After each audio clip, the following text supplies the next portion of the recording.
నమస్తే. శ్రీ పరంజ్యోతి అద్భుతం. నేను బెంగుళూరుకి చెందిన వర్షను. నా ప్రస్తుత అంతర్గత స్థితి ఇతరులకు ఇవ్వాలని, అంటే నేను ఏ స్థితిలో ఉన్నా దానిని ఇతరులకు కూడా అనుభవించాలని హృదయ లోతులలో నుండి కోరుకుంటున్నాను. అందువల్ల నేను నా చుట్టూ ఉన్న వ్యక్తులకు ఈ స్థితిని బదిలీ చేస్తున్నాను.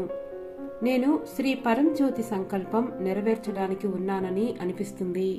నేను ప్రతిరోజు చేసే పని శ్రీ పరంజ్యోతి యొక్క కార్యం ఎలా ప్రాధాన్యత కలిగినదో తెలుసుకోవడానికి సాక్షిగా నిలిచాను. ఉదాహరణకు, నేను ప్రతిరోజు నా ఆరోగ్యాన్ని మెరుగుపరుచుకోవాలనే ఉద్దేశంతో నడుస్తున్నప్పటికీ అక్కడ వచ్చిన భక్తులకు శ్రీ పరంజ్యోతి ఈ స్థితిని బదిలీ చేస్తున్నారు. కొన్ని రోజుల క్రితం నేను అనారోగ్యంతో చాలా బాధపడుతూ ఉన్నాను. నేను ఆసుపత్రికి వెళ్లేటప్పుడు కూడా నేను అక్కడ అనారోగ్యంతో ఉన్న వారికి ఈ స్థితిని బదిలీ చేయడం జరుగుతున్నది.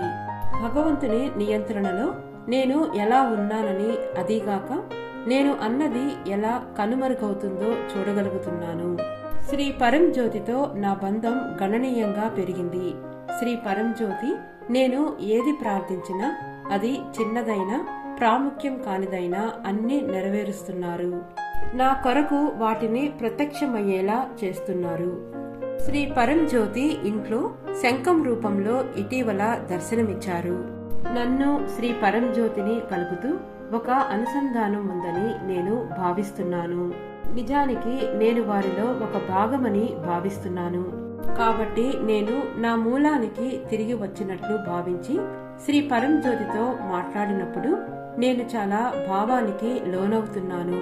కొన్నిసార్లు మా సంభాషణలు చాలా లోతుగా ఉన్నందున నేను వారితో గంటల తరబడి మాట్లాడుతున్నాను. ఆ సమయంలో ఏ ఆలోచనలు వచ్చినా వాటికి ప్రతిస్పందిస్తాయి.